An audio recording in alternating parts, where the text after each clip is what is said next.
1 Coríntios, capítulo 1, versículo 26. Aquele que achou, diga amém. Diz assim a palavra do Senhor, 1 Coríntios 1, 26. Irmãos, pensem no que vocês eram quando vocês foram chamados. Poucos de vocês eram sábios, segundo os padrões desse mundo, ou os padrões humanos. Poucos de vocês eram poderosos, poucos eram de nobre nascimento. Verso 27. Olha que tremendo. Mas Deus escolheu as coisas loucas do mundo para envergonhar os sábios, e escolheu as coisas fracas do mundo para envergonhar as fortes. Ele escolheu as coisas insignificantes do mundo, as desprezadas e as que nada são, para reduzir a nada as que são, para que ninguém se vanglorie diante dele. Aleluias. Queridos, esse texto é um texto muito poderoso. E eu quero dar início nessa nossa série de mensagens sobre a vida dos apóstolos. E hoje eu não vou conseguir falar especificamente de nenhum dos apóstolos, porque antes nós temos que entender o pano de fundo da história desses homens que revolucionaram o mundo. Esses homens, eles revolucionaram o mundo com a mensagem que eles carregavam. Então não tem como hoje, através dessa primeira mensagem da série, conseguir falar especificamente de um, como nós vamos falar nas próximas quartas-feiras, tá? Muito provavelmente durante esse mês de junho, eu vou estar pregando durante as quartas-feiras, porque eu quero concluir essa série de mensagens sobre a vida dos apóstolos, porque é algo que tem mexido muito comigo. E a gente começa a olhar para a história desses homens, mas não tem como, Vivian, a gente olhar para a história desses 12 discípulos, ou assim chamados apóstolos, sem nós olharmos e observarmos a história de Jesus Cristo. Porque o pontapé inicial vem do chamado de Cristo para esses homens.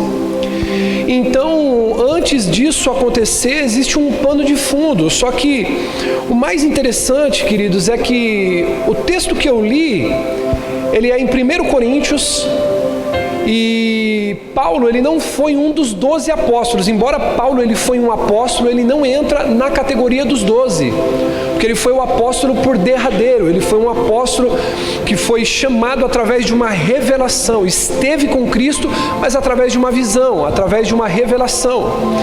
Então, quando eu escolhi esse texto que nós acabamos de ler, é para caracterizar um pouquinho a ideia que nós temos desses homens que foram chamados por Deus. Esses homens, eles são pessoas, pastor Renê, que se enquadram perfeitamente no texto que a gente acabou de ler. Ele diz o seguinte: irmãos, pensem no que vocês eram quando vocês foram chamados. Se você for hoje, querido, em algumas igrejas catedráticas lá na Europa, se você entrar em algumas igrejas católicas, se você for entrar em alguns templos, em algumas igrejas da Europa, você vai perceber que existem muitas estátuas dos apóstolos. Talvez você já viu isso e conferiu através do livro de história, você conferiu através de algum relato, ou até mesmo dando um Google. E esses homens, eles são colocados de uma maneira que os endeusem, que deixe eles endeusados, que deixem aqueles homens distante da natureza que de fato eles eram. Eles eram pessoas simples, eram homens comuns, pessoas como eu e você, do cotidiano, trabalhadores, homens que não tinham nada que os diferenciasse dos demais.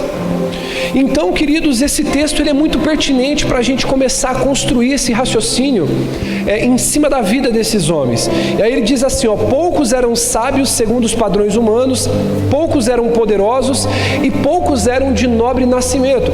Então Paulo está chamando os coríntios a fazer uma reflexão da sua condição de vida, para que eles entendessem que a grandeza desse plano não resultava no pedigree que aqueles homens tinham, mas resultava na grandeza do poder que Deus depositava sobre a vida deles. Aleluia! Então a minha vida, a sua vida, ela tinha tudo para ser uma vida a mais, uma vida preto e branco, uma vida comum como qualquer outra. Mas aí veio o Senhor e Ele abrilhantou, Ele coloriu as nossas vidas, derramando sobre nós o Espírito Santo e nos dando uma missão de vida, nos dando um propósito. Então esse texto, ele é muito poderoso por isso. E aí olha o que ele diz no versículo 27. Mas Deus escolheu as coisas loucas do mundo para envergonhar os sábios. Nós vamos ver aqui mais para frente, por que Jesus escolheu pescadores para poder ser os seus apóstolos? E ele não escolheu, por exemplo, um rabino. Ele não escolheu, por exemplo, um escriba, que era um homem muito conhecedor das escrituras, muito conhecedor da palavra sagrada. Então isso são coisas que vão ajudar a nossa compreensão. E o mais importante que nós precisamos entender, queridos, é a condição na qual aqueles homens foram chamados. Eu quero aqui falar com você. A primeira coisa que eu achei muito interessante é que quando Jesus ele começa o seu ministério, mais precisamente, ele começa a pregação pública. Quando ele dá início no seu ministério de exposição da palavra, de pregação, Jesus quase é assassinado. Quando ele faz o primeiro milagre, lá em João capítulo 2, ele transforma a água em vinho, ali ele dá início no seu ministério, mas ele ainda não dá o início como um expositor da palavra, ele ainda não está pregando a palavra. E a primeira vez que Jesus ele prega a palavra é registrado em Lucas. Se você puder ir abrindo quando eu falar os versículos, tá bom? Lucas 4:28. Esse texto aqui ele vai falar sobre a primeira pregação de Jesus, a primeira pregação pública de Jesus. E ele está pregando em Nazaré. E aí ele começa ali um discurso, e ele começa dizendo o seguinte, no versículo 10 em diante, se eu não me engano, ele vai começando a falar sobre o profeta que dentro da sua terra não tem honra. E aí ele começa ali a pregar a respeito da porção do texto de Isaías 61, que diz que o Espírito do Senhor está sobre mim, e você conhece bem o texto. E aí quando Jesus ele começa aquela leitura, quando ele, olhe para mim, quando ele termina de fechar o rolo, ele diz assim: hoje se cumpre a palavra que vocês acabaram de ouvir. E aí eles começam a ficar escandalizados. Por quê, pastor? Porque ali ele estava afirmando que o cumprimento da palavra sobre o Messias se cumpria nele. E aí nós vamos ver o texto que eu acabei de mencionar, versículo 28 do capítulo 4 de Lucas. Todos os que estavam na sinagoga ficaram quando ouviram isso.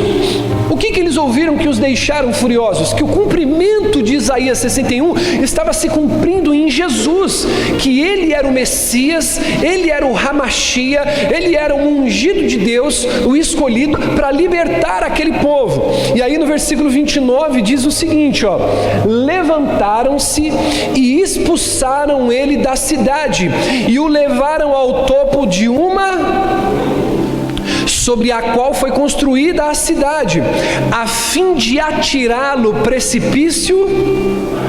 Olha o versículo 30, mas Jesus passou por entre eles e retirou-se. Cara, tenta imaginar comigo, Jesus ele vai pregar na sinagoga, e quando ele está ministrando, os ouvintes de Jesus estavam programando para matá-lo, eles queriam assassinar Jesus. Tanto é que eles ficam revoltados, o versículo diz que eles ficam furiosos, e eles vão arrastando Jesus até para cima da colina para precipitá-lo, jogá-lo do alto do monte para baixo. Por quê? Porque aquele discurso enfureceu o coração deles. O discurso de Jesus, ele ia contra toda a doutrina, contra todo o conhecimento que eles tinham da palavra. Então, curiosamente, Jesus, ele, após esse episódio, ele anda 40 quilômetros, diga comigo, 40 quilômetros, até a região da Galileia. E aí então na Galiléia, quando ele sai da sua região de Nazaré, ele vai até então a Galiléia, e na Galiléia Jesus ele começa a ficar famoso, o discurso de Jesus começa a cair na graça do povo. As multidões começam a apertar Jesus para ouvi-lo. Jesus começa a curar, Jesus começa a batizar, Jesus começa a ressuscitar. Jesus ele começa a manifestar muitos milagres, sinais e maravilhas. Então, queridos, a Bíblia diz que a fama de Jesus se espalha. Você vê que de fato, quando Jesus diz que um profeta ele não é reconhecido na sua própria terra, aquilo se cumpre, porque as pessoas procuram matá-la. Mas na cidade da Galiléia, na região da Galiléia, Jesus começa a ficar famoso, ele começa a ter fama, e as multidões começam a apertar Jesus para ouvi-lo. Lucas capítulo 5, versículo 1, vai falar muito bem sobre isso. Esse texto de Lucas capítulo 5, versículo 1, ele vai nos dar indício do primeiro contato que Jesus ele teve com um discípulo chamado Simão. Olha o que diz o texto: certo dia Jesus estava perto do lago de Genezaré, e uma multidão o comprimia, diga comigo, o comprimia, de todos os lados para ouvir a palavra de Deus. Olhe para mim, por gentileza, nós já voltamos para o texto. Olha, então você perceba que na cidade onde ele nasceu, em Nazaré, ele não tem honra, ele é rejeitado, as pessoas querem matá-lo. Mas já na Galiléia, as pessoas começam a comprimir, a apertá-lo de todos os lados, porque queria ver Jesus pregar. Olha a diferença que já dá o ministério dele. Versículo 2: então, como a multidão estava apertando muito ele, as pessoas estavam tudo querendo tocar, tudo querendo chegar perto de Jesus, ele tem uma ideia. Ele viu à beira do lago, versículo 2, 2 barcos, diga comigo, 2 barcos,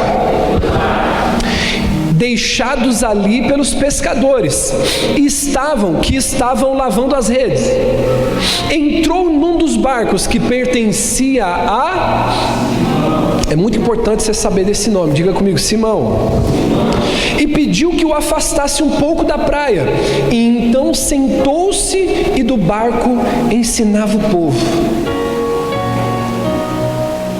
Nesse segundo episódio a gente percebe, querido, que Jesus ele já estava com o seu ministério aflorado, as pessoas já tinham multidões que o seguiam, ele já tinha vários discípulos. E o conceito de discípulo hoje para nós não é o conceito de discípulo da igreja primitiva, nos tempos de Jesus, não é mesmo, porque o discípulo é aquele que largava tudo para conviver com o seu discipulador, para conviver com o seu mentor, para conviver com a pessoa que o ensinava. E isso nós vamos ver mais para frente. O conceito de ser discípulo na vida de um apóstolo, no envio apostólico, ele tinha a ver com abandonar tudo para você conviver com essa pessoa. Então não foi por acaso que Jesus escolheu o barco de Simão. Jesus daria um novo nome para Simão. Qual é esse nome? Pedro.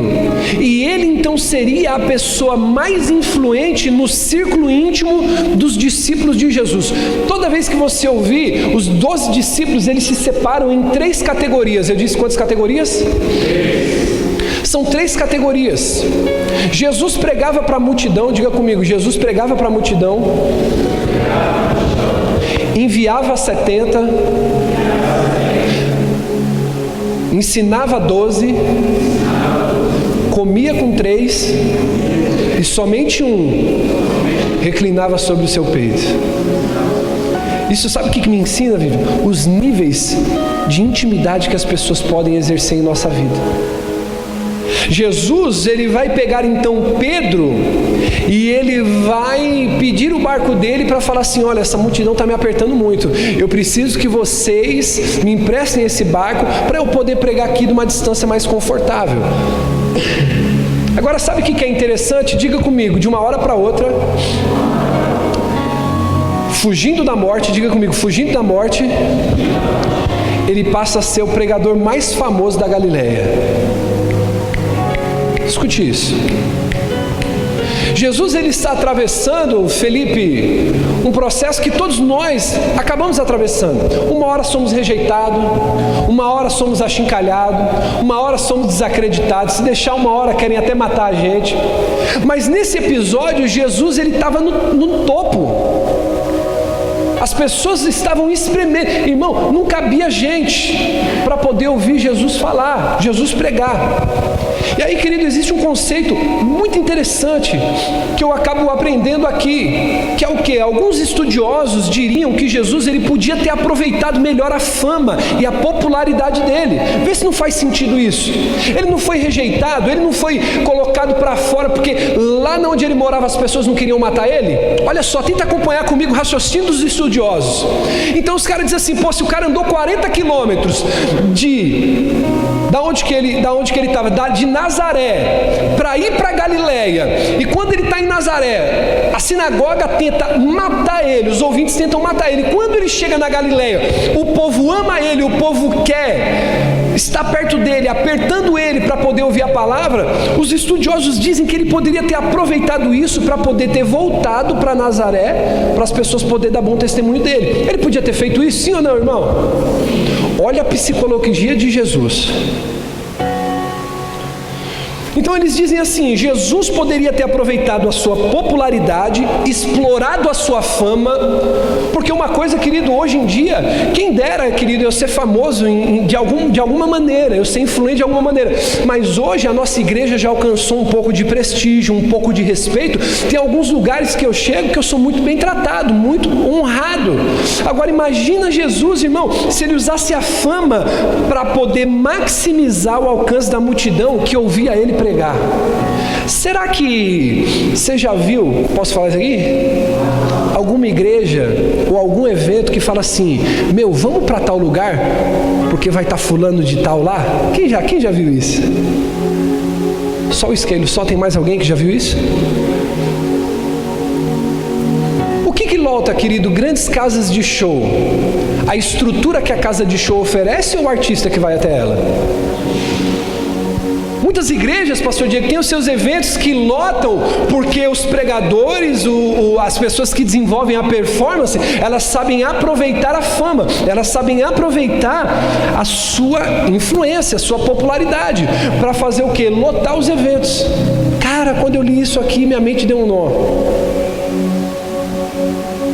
E aqueles caras começaram a falar, não, Jesus ele tinha que ter aproveitado a fama. Ele tinha que ter aproveitado a popularidade para fazer o quê? Alcançar mais pessoas. Porém, Jesus faz exatamente o contrário. Meu Deus! Ao invés de tomar o caminho da popularidade, explorar a fama, explorar a influência, quando a pregação de Jesus alcança o ápice de pessoas para vê-lo pregar, Jesus ele prega uma mensagem tão dura, tão confrontante, tão ofensiva para quem estava ouvindo ele, que a multidão vai embora. Meu Deus! Pastor Márcio, quando eu li isso, eu falei, cara, Jesus é muito doido, ele vai na contramão. Quando todo mundo estava se espremendo, eu quero ver Jesus. Jesus, cadê você? Eu vim aqui só para te ver. Irmão, Jesus desce a marreta, ele desce a lenha, ele acaba com todo mundo. E a Bíblia diz que o povo vai embora. Eu falei, cara, eu preciso aprender o que Jesus quer falar com isso.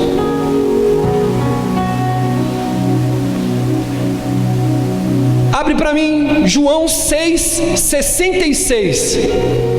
Jesus está no ápice, diga comigo, está no ápice. Irmão, eu já fui em igrejas, posso falar isso aqui? Eu já fui em igrejas onde o pastor falou para mim assim, pastorzão, eu sei que Deus te usa muito na exortação, mas dá uma palavra de bênção para o povo. Por quê? Tem muito pastor que não quer que o povo vai? Olha essa aqui, irmão. Daquela hora em diante, muitos dos seus discípulos voltaram atrás e deixaram... Meu Deus, versículo 67, olha só, não, irmão, pelo amor de Deus, olha para mim, diga comigo, todo mundo foi embora. Sabe o que Jesus faz? Chama os 12. Vocês também não querem, não?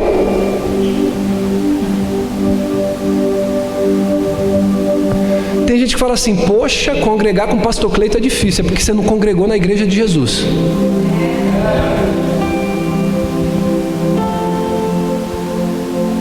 Você não está entendendo. Jesus estava estourando, diga comigo, estava estourando.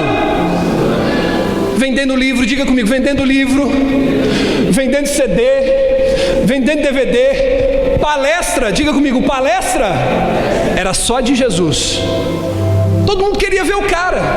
Aí quando ele está no ápice, todo mundo achando que ele ia usar a influência, a fama, para duplicar o tamanho da multidão que via ele pregar, sabe o que ele faz? Ele arrebenta quem estava ouvindo ele.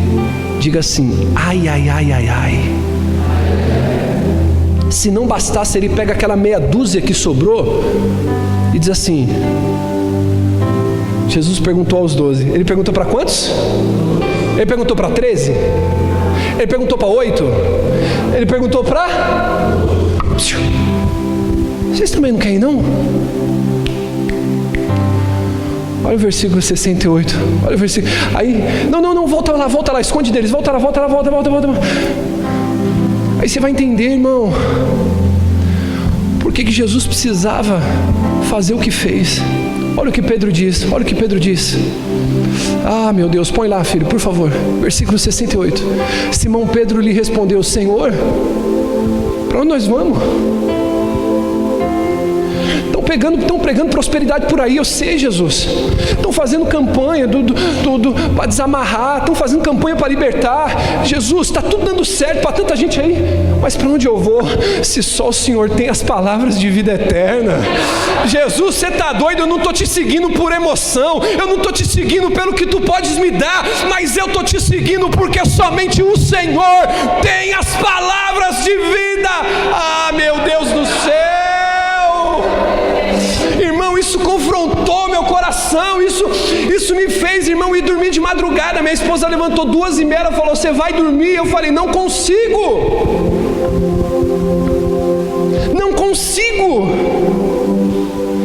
Meu Deus, Jesus pôs para fora. Imagina, filha, você vem para a igreja buscar a Deus, e Ele fala assim, ó, pode ir. Não tá bom? Pode ir. Não está gostando? Pode ir. Aí, irmão, eu fico olhando para Pedro. Pedro fala assim, Senhor, para onde que eu vou? Você está maluco? É aí que nasceu a canção. É aqui que eu me sinto muito bem e num outro lugar melhor. É no confronto. É aqui. Porque se eu sair do lugar de confronto, não tem palavra de vida eterna, não tem palavra de salvação. Diga comigo, entre os que ficaram, estavam os 12.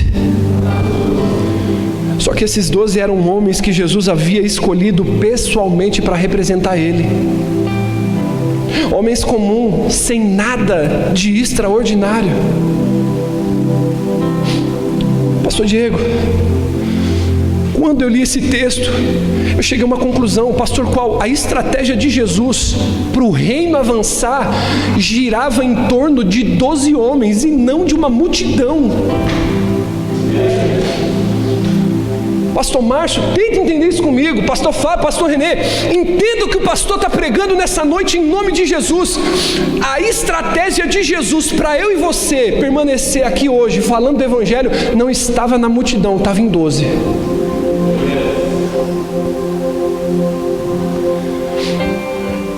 Jesus, ele tinha mais foco em 12 do que em 12 mil. O foco de Jesus não estava na multidão. O foco de Jesus não estava nos religiosos. O foco de Jesus não estava nos militares e nem na sua fama, na sua popularidade. Porque ele sabia que um dia ele iria e alguém completaria a obra. Do ponto de vista humano, vamos ser sinceros, sim ou não? O sucesso do Evangelho a longo prazo dependia inteiramente da fidelidade de 12 homens. Posso falar uma coisa para você? Você não vai achar porque eu li para pregar o que eu estou pregando. Não tinha plano B. Se os 12 falhassem, o que acontecia com a missão? Diga para mim. Se os 12 discípulos se desvia, se afasta, desiste de pregar, desiste de avançar, o que acontecia com a missão de Jesus?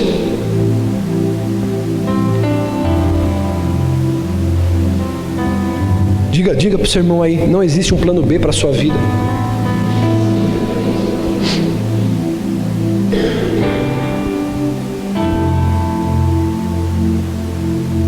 O projeto, o plano era com aqueles 12 homens. Agora eu te faço uma pergunta: por que Jesus ele não estava preocupado com a multidão? Por que Jesus não estava preocupado com os religiosos? Por que Jesus não estava preocupado com os militares, com a sua fama, com a sua popularidade? Jesus está mais preocupado em ter pessoas ensináveis e obedientes para o seu plano do que pessoas boas, inteligentes, ricas, influentes ou religiosas. Porque o sucesso da missão não está na tua habilidade, está na tua obediência.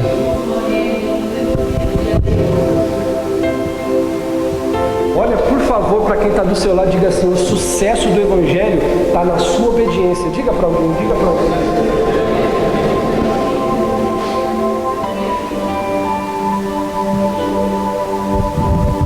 Deus tem uma missão para mim e para você. E o problema é quando a gente começa a olhar para as nossas habilidades. Agora vai começar a fazer o sentido para você o texto que a gente leu. Irmãos, pensem em quem vocês eram quando vocês foram chamados. Poucos de vocês eram sábios segundo os padrões humanos. Poucos de vocês eram poderosos e poucos eram de nobre nascimento. Mas Deus escolheu as coisas loucas do mundo para envergonhar as sábias. Escolheu as coisas fracas do mundo para envergonhar as fortes. Aos olhos da multidão, os 12 eram 12 malucos, porque ia falar assim: cara, depois de uma pregação dessa, depois de mandar vocês embora, depois de pegar tão pesado com vocês, vocês são malucos de ficar seguindo esse cara.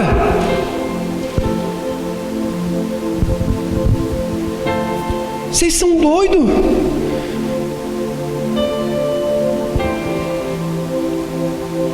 Pô, o cara mandou vocês para fora do culto. Falou, a multidão foi embora, chamou os 12 e falou, vão também. Pastor, por que Jesus tinha que pregar duro? Agora eu vou te falar. Por que a mensagem de Jesus, irmão, foi para arrancar o couro de quem estava ouvindo? Porque a pregação, o discurso, era a peneira para filtrar quem realmente queria seguir o plano.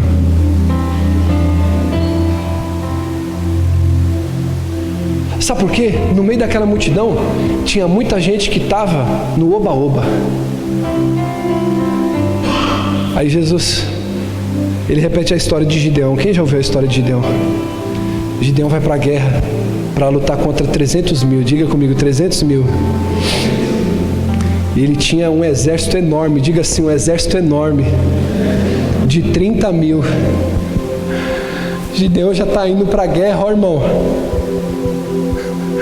30 mil, 300 mil, Senhor, isso aí vai dar ruim. Não está certa essa conta não, Jesus. Manda uns anjos aí, uns arcanjos, uns querubins, uns serafim, para ajudar nós nesse negócio aí.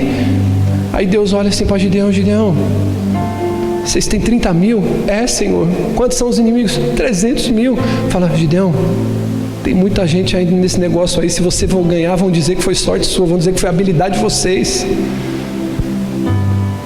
Gideão, você vai chamar a congregação. Foi isso que Jesus fez.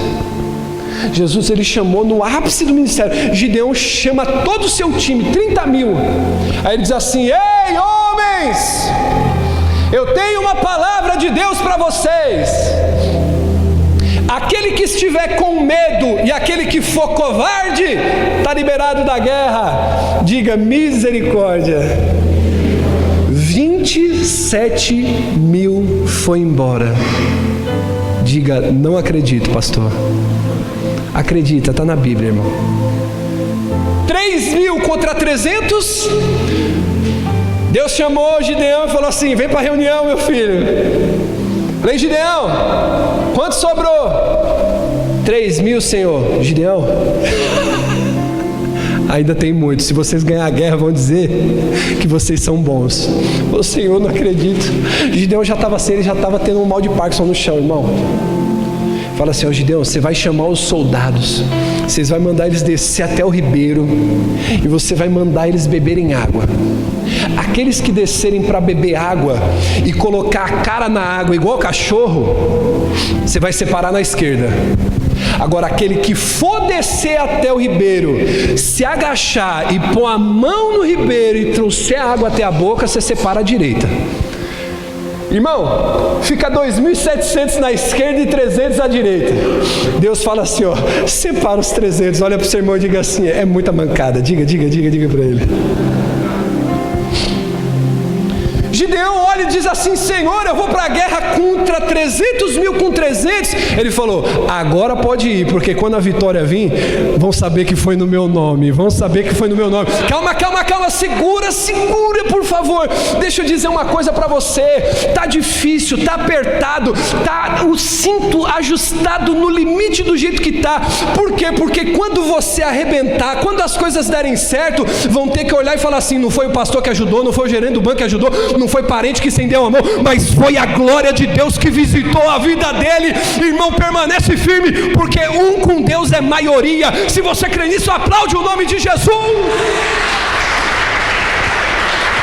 Ai, meu Deus. Então, meu irmão, deixa eu te dizer, aguenta firme. Para de ficar olhando para a quantidade e olha para a qualidade.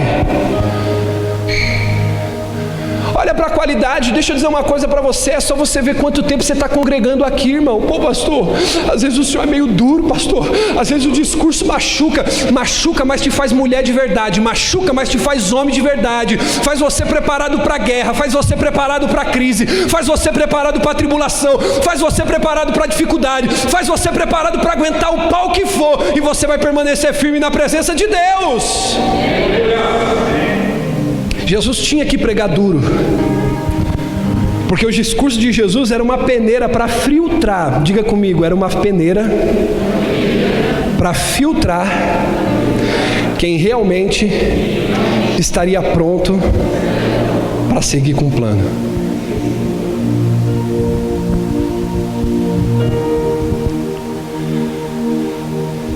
Posso falar isso aqui? Pastor, por que Jesus pregou um sermão que ofendeu? É só você ler o texto. Jesus pregou a ponto de ofender os seus ouvintes. É porque no discurso duro que se revela quem é discípulo de verdade. É no discurso duro que se revela os verdadeiros discípulos, para cumprirem o plano do avanço do reino de Deus. Pastor, para que serve então o confronto? Para que serviu esse discurso de Jesus que fez todo mundo ir embora? Foi para separar os que estavam por amor e aqueles que estavam por conveniência. Olha para quem está do teu lado e diga assim, só quem aguenta permanece com Jesus. Posso te falar uma coisa? Quantos que você já viu que atrasou uma conta, parei de ir para a igreja? Tinha alguém que estava com enfermidade, não foi curado, não quero mais saber de Deus. Deus permite as dificuldades e o confronto em nossas vidas para saber se nós somos pessoas da conveniência ou se nós somos discípulos por amor, para poder aguentar ficar com Jesus. Sabe para que serve a exortação na sua vida? É para dizer se você, querido, é discípulo ou se você é um entusiasta.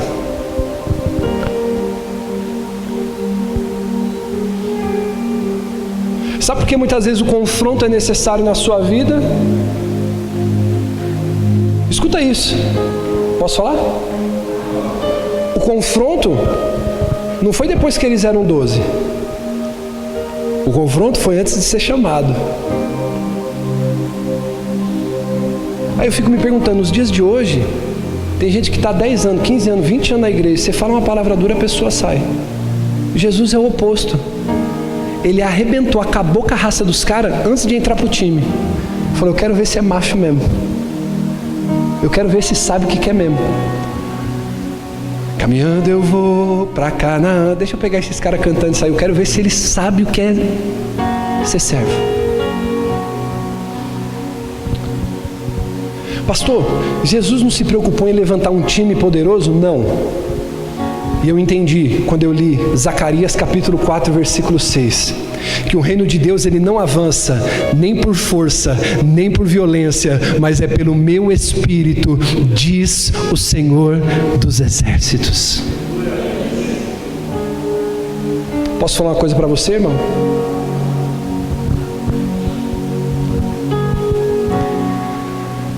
Porque Jesus ele não se importou e ele cacetou a multidão. Aí você fala assim, pastor, o que é essas coisas que você está lendo? Porque o senhor já é um pastor abençoado, já, e você está lendo essas coisas ainda, pastor, você vai matar nós. Fica tranquilo que você vai viver, fica tranquilo, escute isso. Se não viver também, querido, sempre foi conveniente, nunca foi discípulo. Pastor, por que Jesus arrebentou a multidão? Porque praticamente Jesus pôs para fora a multidão. Porque 12 homens cheios do Espírito Santo são muito mais fortes do que 1 milhão só querendo Jesus para comer pão e para comer peixe e estando com Jesus por conveniência. Diga comigo, 12 homens cheios do Espírito Santo são mais fortes do que 1.000 homens que seguem Jesus por conveniência. Está entendendo isso? Posso falar uma coisa para você? O crescimento dessa igreja não vai vir quando você entrar aqui e ver os bancos tudo cheios. Por quê? Quando o pastor for duro, quem vai ficar? É essa a pergunta que eu faço. Tiago, quando você ouvir o que você não quer, você vai mudar a tua vida ou você vai mudar de igreja?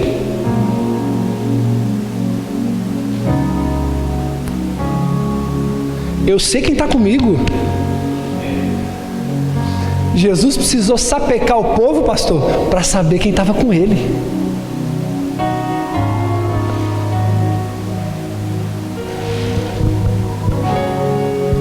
Pastor, e a multidão? A multidão só serve para enfeitar o show. Porque a multidão, diaconisa Nath, só está pelo que Jesus pode dar com as mãos. Mas os discípulos de verdade, eles estavam como Pedro, Senhor, para onde que eu vou? Para onde que eu vou se só o Senhor tem palavras de vida eterna? Quero dizer uma coisa para você, meu irmão. Pastor, eu estou preocupado se eu sou discípulo, eu estou preocupado se eu sou multidão. Fica tranquilo, porque Jesus escolheu aqueles homens antes de Jesus. Jesus escolheu aqueles homens antes dos homens escolherem eles. Pastor, não entendi. Jesus escolheu os 12 antes dos 12 escolher ele. Pastor, o que o senhor está dizendo? João capítulo 15, versículo 16. Não foste vós que escolhestes a mim, mas eu os escolhi para que vá e dê fruto, e que o vosso fruto permaneça.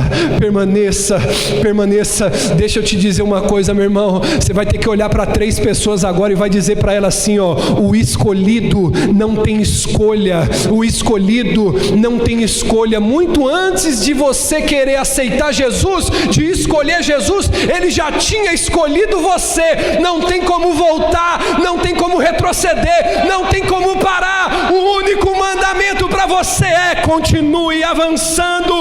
Ah, meu Deus! Não, pastor, porque quando eu escolhi Jesus, não, irmão, foi Ele que te escolheu.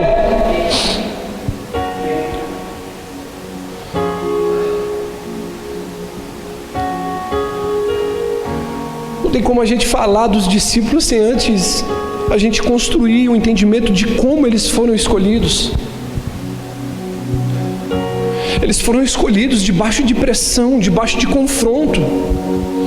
E na próxima quarta, eu quero encerrar aqui, nós vamos falar, querido, das etapas do chamado. São 4 etapas que você tem de chamado na sua vida. São 4 etapas, diga comigo, 4. O seu chamado, ele se divide em 4. Primeiro ele te converte, diga, primeiro ele me converte. tem que tirar o pecado de você, Ele tem que te converter, Ele tem que me converter, pastor. Depois, Ele me chama para o ministério. E depois, Ele me envia. E depois, pastor, eu dou a minha vida como oferta para Ele. Tem muita gente que parou no envio, só foi enviado. Nós vamos falar, querido, sobre isso na próxima semana. Mas eu quero que você entenda, querido, que uma igreja comprometida é uma igreja que vai te deixar desconfortável. Diga comigo, uma igreja comprometida é uma igreja que vai me deixar desconfortável. O chamado de Jesus, ele veio para bagunçar a vida daqueles 12.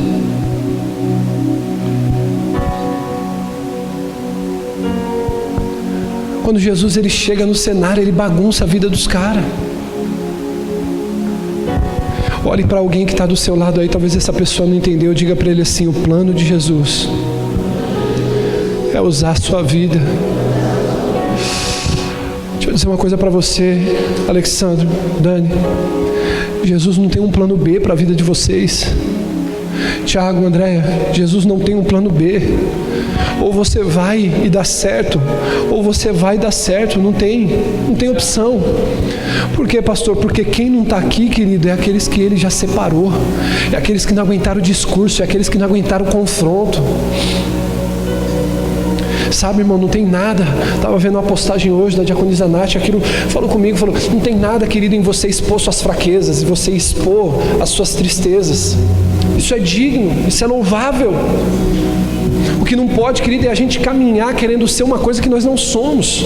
Todos nós, em algum momento da vida, vamos ter que reabastecer, vamos ter que parar para recuperar o fôlego, vamos ter que parar para beber um pouquinho de água, vamos ter que parar para recuperar o ar. Mas o que a Bíblia diz é o seguinte: você pode cair, mas você não se encontrará prostrado. O inimigo vem pela sua vida por um caminho, mas por 7 ele vai fugir de você. Então, querido, eu quero te convidar nessa noite, em nome de Jesus, se coloque de pé.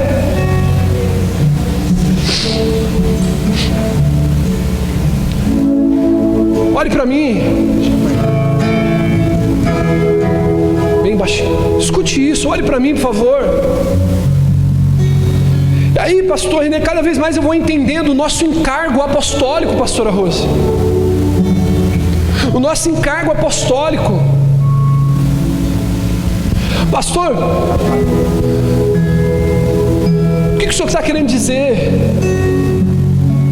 A única preocupação de Jesus, Nath, com a sua vida, pastor Diego, a única preocupação de Jesus com a sua vida, Dani, a única preocupação de Jesus com a sua vida é saber se você vai aguentar a pressão e ser cheio do Espírito Santo. Porque quando Ele está olhando do céu, Ele não está preocupado com o seu sucesso material, Ele não está preocupado com o seu sucesso financeiro, com o seu sucesso no mercado de trabalho. Quando Ele olha para você, Ele diz assim: eu não tenho um plano B para a vida dele. Ou Ele entende o meu propósito para a vida dele, ou vai dar meleca. 12 homens, diga comigo, 12 homens chacoalharam o mundo. Nós estamos aqui bem mais do que 12. Irmão, eu estava conversando com a minha esposa hoje, ela falou para mim, eu fiquei com dó dela, ela estava com dó de mim, mas depois eu fiquei com dó dela quando ela ficou com dó de mim.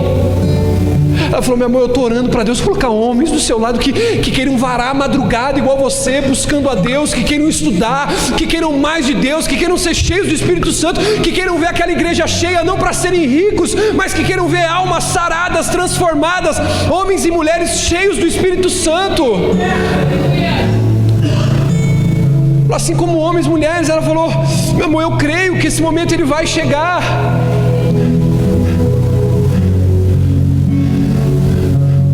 Sabe, irmão, Deus está olhando para você e está falando assim: cara, vai dar certo. Ele já apostou tudo em você. Ele já apostou tudo em você. Pastor, me prova. Eu te provo. Quantos que desistiram depois que você começou? Quantos desistiram, pastor, depois que você começou? Ei, Adriano, ei, Rogério, quantos desistiram depois que vocês começaram? Meu Deus! Ei, Elis, quantos desistiram depois que você começou? Vou te Tiagão, André, quantos desistiram, quantos pararam depois que vocês começaram? Pastor, o que o senhor está querendo dizer? Você aguentou, meu irmão, você aguentou. O plano dele está funcionando para a sua vida, você aguentou. Você é um guerreiro, meu irmão, você aguentou. Pode ter certeza de uma coisa, que quando um pai disciplina e dá bronca em um filho, é mais para o bem dele do que para fazer o mal. O Senhor disciplina e corrige aqueles que Ele ama. Eu quero dizer para você, irmão, Ele te escolheu antes de você escolher Ele. Será que você nunca se perguntou isso, pastor? Será que nunca se passou pela tua cabeça você falar assim: Deus, por que o Senhor me escolheu? Principalmente quando a gente está em crise, principalmente quando você viu que não era para ver, principalmente quando você olhou que não era para olhar, principalmente quando você fez o que não era para fazer. Será que mais alguém além de mim já se fez essa pergunta: Senhor, por que o Senhor me escolheu? Às vezes eu olho e falo assim: nossa, tinha tantas pessoas melhores do que eu para cuidar dessa igreja, tinha tantas pessoas melhores do que eu para poder conduzir esse rebanho. Aí eu pergunto assim: Senhor, por que o Senhor me escolheu? Eu quero dizer uma coisa para você: você permaneceu, irmão. Muita gente parou no meio do caminho, você está aqui ainda. Há trancos e barrancos, pastor Diego, só eu e você sabe muitas vezes do que eu estou falando aqui. Quantas coisas já nos fizeram parar e desistir. Queria que você pegasse na mão da sua esposa aí, pega na mão de quem está do teu lado, olha para ele e diga assim: mas você está aqui, você não desistiu. Deixa eu dizer uma coisa para você, irmão. Deus, Ele não está preocupado com o teu talento, com a tua habilidade. Ele está preocupado com a tua obediência. Você não é aqueles que foram embora, você é daqueles que permaneceu. Você é daqueles que permaneceu.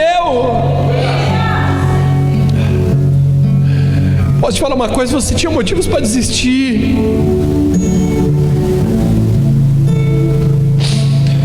Você tinha motivos para ficar em casa hoje. Eu sei que você tinha. Mas eu vou te dizer uma coisa: você venceu, cara. Você está aqui essa noite. Você não está seguindo Jesus por conveniência, não, cara. Você está aqui por causa de um chamado, por causa de algo muito maior. Talvez nem você está entendendo o que Deus vai fazer pela tua vida. Olha aqui para mim, irmão. Quando Jesus dá aquele discurso duro, ô Pamela, tenta entender comigo, filha. Jesus fala assim: vocês também não vão embora. Ô irmão, por favor. Jesus olha para Pedro e fala assim: Pedro, você está cheio de diabo. Quem lembra disso? Você está possuído. Ele fala: não, Jesus, eu não vou deixar você ir para a cruz. Se necessário for, eu vou morrer contigo. Ele olha para Pedro e fala assim: você está endemoniado. E Pedro continua seguindo, cara.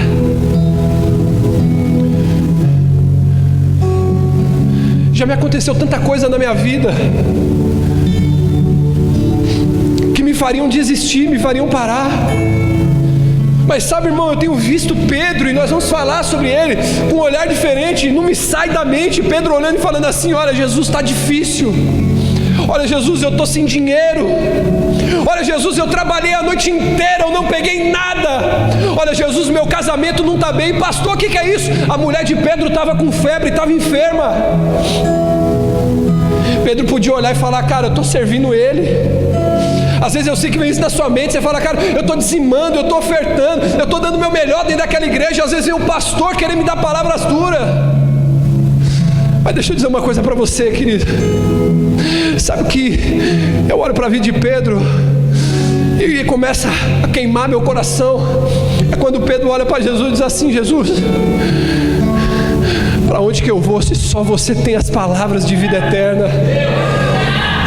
Eu vou dizer uma coisa para você, irmão. Só eu sei as lutas que eu vivo, mas também só eu sei, querido, o preço que a gente paga para pregar o que a gente prega. E só eu sei, querido, o preço que a gente paga para conduzir essa igreja na contramão do que muitos estão pregando aí fora.